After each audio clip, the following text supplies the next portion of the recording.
Is this going to be the 360 camera that's going to knock Insta360 off their throne? Maybe, maybe not, but there's one underrated feature that just might make it better for cinematic lovers.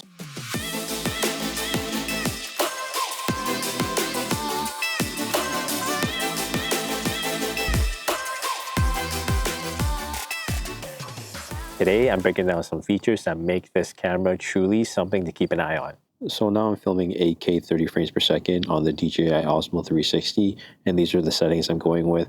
I'm pretty much leaving everything at auto, except for the white balance, D-Log M, and -2 on texture and -1 on noise reduction. So quick disclaimer, I've owned the Insta360 X4 for quite a while, but I ended up selling it. The features were cool, but the image was just not there for me.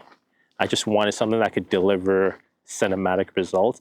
That's why I was so interested in the Osmo 360. And I also spent my hard-earned money buying this. You know, I got like 5 subscribers. Ain't no one sponsoring me. So you know all my words are my own. Let's start with what you're seeing right now. So I'm filming in D-Log M. And in that profile, you get more dynamic range and more color information than the standard 8-bit that you mostly see on other action cameras and Insta360s. And with the D-Log M, you're able to maintain the shadows and the highlight information a lot more, and you're able to push the post-editing a lot further as well. So in short, it just gives you more flexibility. Just check out this shot right here. There's no way Insta360 cameras are gonna match the colors that you're getting out of this. It looks absolutely amazing. So what I've noticed for everyone who's been showcasing this camera is that they just do not push this camera to its true potential, especially with the D-Log M.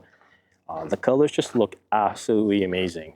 Like right now, this is how it looked like on my Sony ZV-E1, and this is how it looked like on the Osmo 360.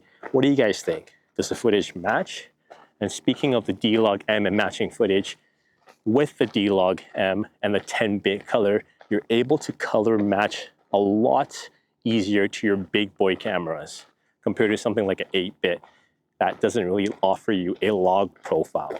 But the Osmo 360 isn't just about colors, it's about the sensor size as well. And speaking of sensor size, this one is housing a 1-inch square sensor.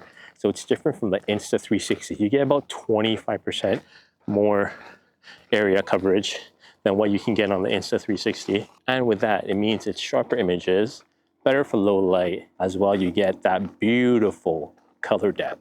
So the Osmo 360 is able to film at 8K 50 frames per second. That's the highest in this class, beating the Insta360's 8K 30 frames per second. But with 8K 50 frames per second, which I noticed that no one talks about, the files are insanely huge.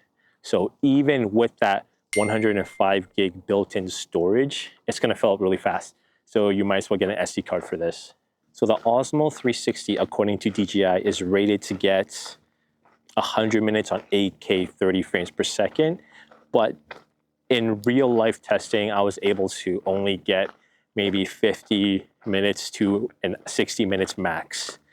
So I don't know what settings they had when they did that test, but I turned everything pretty much to max.